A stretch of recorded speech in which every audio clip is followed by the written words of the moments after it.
ये कहानी ममता की है। बचपन से ही घर में ये एहसास दिलाकर पाला गया कि औरतों को बोलने का हक नहीं है।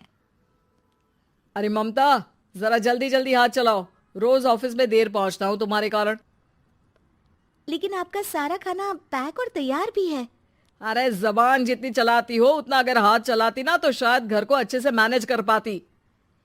क्या मतलब है? क्या नहीं मिला आपको? मोजे मोजे कौन देगा? ममता भागकर पति को मोजे देती है। वो हर किसी का ख्याल रखती, लेकिन उसके घर में रोज का रोना लगा रहता। अरे माँ, आज स्कूल में टीचर ने मुझे फीस के लिए डांटा। माँ, मुझे अच्छा नहीं लगता कि स्कूल में फीस के पैसों के लिए मुझे कोई भी बात सुनाए। अरे पर बेटा, ये तो पापा करते हैं ना, सारा ऑनलाइन। मुझे तो इसकी जानकारी भी नहीं है। हाँ हाँ, बना लो बच्चों के सामने मुझे बुरा। अरे करता तो मैं ही हूँ, माना, लेकिन मुझे कोई सपना थोड़ी ना आएगा कि बच्चों की फीस जमा करनी है। अरे बताओगी तो तुम ही ना। ममता की अब ये आदत में शुमार हो चुका था। वो हमेशा हर बात के लिए खुद को ही दोषी मानती। एक दिन वो पड़ोस की दोस्त से कहती है, समझ नहीं आता यार, मैं इतनी डम कैसे हो सकती हूँ। बात तो सही भी है ना। अब पति बेचारा नौकरी करे, पैसे कमाए, या फिर ये देखे कि बच्चों की फीस का वक्त है। क्या करूँ यार। पता नहीं, मेरे पति तो सारा काम खुद ही करते हैं। वो तो कहते हैं कि तुम थक जाती होगी, सारा दिन घर बाहर बच्चे तो। अच्छा, ऐसे भी पति होते हैं क्या? अरे क्या बात कर रही है? भाई साहब कभी तुझे किसी बात के लिए सुनाते नहीं? किसने कहा नहीं सुनाते? अरे ये पति चीज ही ऐसी होती है कि बिना पत्नी को सुनाए उन्हें चैन की नींद कहाँ आती है।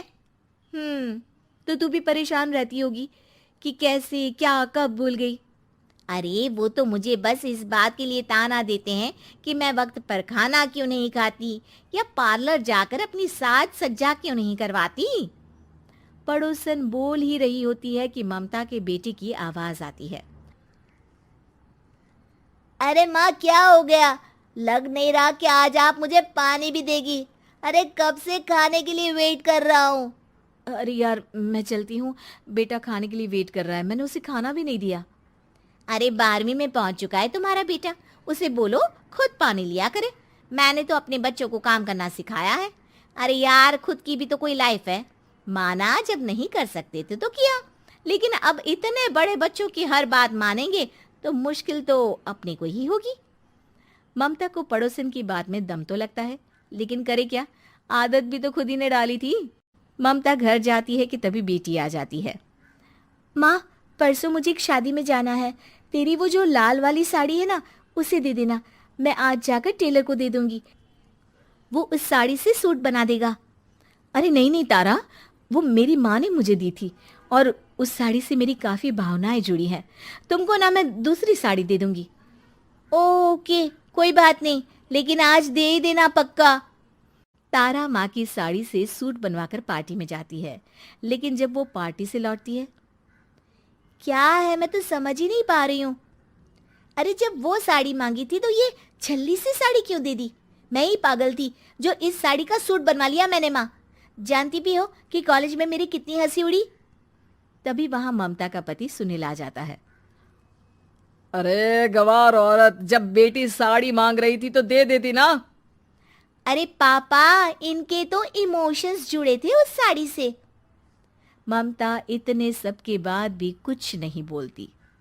मेरी बेटी की बेइज्जती हो गई। मैं बिल्कुल बर्दाश्त नहीं कर सकता ये। मैं नहीं चाहता कि मेरी बेटी से कोई भी ज्यादा सुंदर लगे पूरे कॉलेज में। जी, वो पढ़ने में तारा बिल्कुल अच्छी नहीं है, उसकी पढ़ाई पर आप ध्यान दीजिए ना। अच्छा, अब तुम मुझे बताओगी कि मुझे किस पर ध्यान देना और किस पर नहीं। रमेश जैसा ही ये वाक्य पूरा करता है, ममता की बेटी और पति उस पर जोर जोर से हंसते हैं। अरे ठीक है ना, पता ही नहीं चला कि कैसे वक्त इतना बीत गया। अरे कैसे पता चलेगा माँ, हम लोगों के पीछे जो तू बैताल की तरह चिपकी रहती थी, तुझे कैसे वक्त का पता चलता? ममता को पहले सास ससुर, फिर पति और बच्चों की तरफ से इस तरीके की बातें सुनकर उसका मन बहुत दुखी रहता था। एक दिन, सुनो ना, बहुत दिनों से कमर के नीचे बहुत दर्द रहता है। कल मैंने देखा तो एक फोड़ा था। अरे ममता, एक बार अपने पति से बात करो, वो तुम्हारा फोड़ा डॉक्टर को दिखा देंगे। अरे नहीं नहीं, वो तो गुस्सा हो जाएंगे। अरे क्यों गुस्सा हो जाएंगे? तुमको दर्द है? हाँ, लेकिन वो यही बोलेंगे कि ऑफिस जाऊं या फिर तुम्हें लेकर डॉक्टर के पास। तो बेटे से ही बात कर ले। अरे वो तो मैं कर लूं, लेकिन फोड़ा है ऐसी जगह कि उसे बताते मुझे शर्म आएगी। लेकिन कुछ ना कुछ तो करना जरूरी है ना। ऐसे कब तक फोड़े के दर्द से तड़पती रहेगी? अब तो सोच रही हूँ कि इनसे बात कर ही लूं, वरना दर्द के मारे कहीं मर ना जाऊं। लेकिन शाम को, ममता, क्या किया तुमने आज? खाने के डिब्बे में कैसा खाना दिया था? दाल खराब हो गई थी। कब की थी? दाल तो मैंने सुबह ही बनाई थी, खराब कैसे हो गई? अच्छा सुनिए ना, मुझे कहना है कि अरे गरम दाल बंद करोगी तो ऐसा ही होगा ना। बेइज्जती हो गई सबके सामने मेरी। ऑफिस वालों ने ऐसा मजाक उड़ाया कि क्या बोलूं। कल से ठीक से खाना देना है तो देना, वरना खाना देना बंद कर देना। बाहर खा लूंगा मैं। ममता, जो पति से अपनी परेशानी बताने वाली थी, वो अब ये सोचने लगती है कि कल से पति को खाने में क्या दे। अगले दिन ममता थकी थकी सी हालत में, आप लोगों के लिए नाश्ता बना दिया है, खाना बनाने की हिम्मत नहीं है आज तो। रात भर सोकर थक गई है ना, इसीलिए तो खाना नहीं बना सकती। हिम्मत नहीं हो रही है, मैं बस सोने जा रही हूँ। बस मैडम को सोने का बोल दो, फिर देखो कैसे सोती रहती है। माँ, फिर वही पराठा सब्जी। अरे हमारे साथ के दोस्त एक से बढ़कर एक नाश्ता खाना लेकर आते हैं, आप तो बस। सभी घर से निकल जाते हैं, लेकिन जब शाम को बेटा घर आता है तो घर में अंधेरा रहता है। बेटा लाइट चलाता है। क्या माँ, तुम्हारा भी जवाब नहीं है बिजली का बिल बचाने के लिए?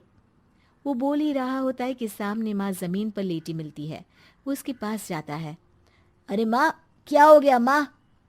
तभी वहां पड़ोसन आती है।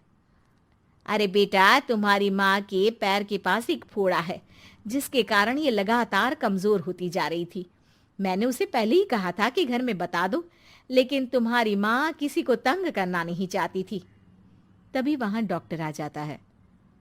अरे इनके ऑर्गन में दिक्कत है, कोई बात है जो इनके मन में खटक रही है। अरे नहीं नहीं, इसके मन में कोई बात नहीं है। कोई काम है नहीं ना इसके पास, सारा दिन बस घर में ही रहती है। देखिए, मैं तो ये नहीं जानता, लेकिन हाँ, इनके मन में हमेशा कोई बात रह जाती होगी, इसीलिए उनकी ये हालत है। अगर आप समय से नहीं ले आते तो हो सकता था कि। अरे नहीं नहीं डॉक्टर साहब, हम पूरी कोशिश करेंगे कि वो ठीक हो जाए। हम लोगों ने अपनी ही परेशानी माँ के सामने रखी, लेकिन किसी ने माँ की दिक्कत को जानने की कोशिश तक नहीं की। हाँ, मैंने भी ममता को हमेशा घरेलू जरूरत से ज्यादा काम का नहीं सोचा था।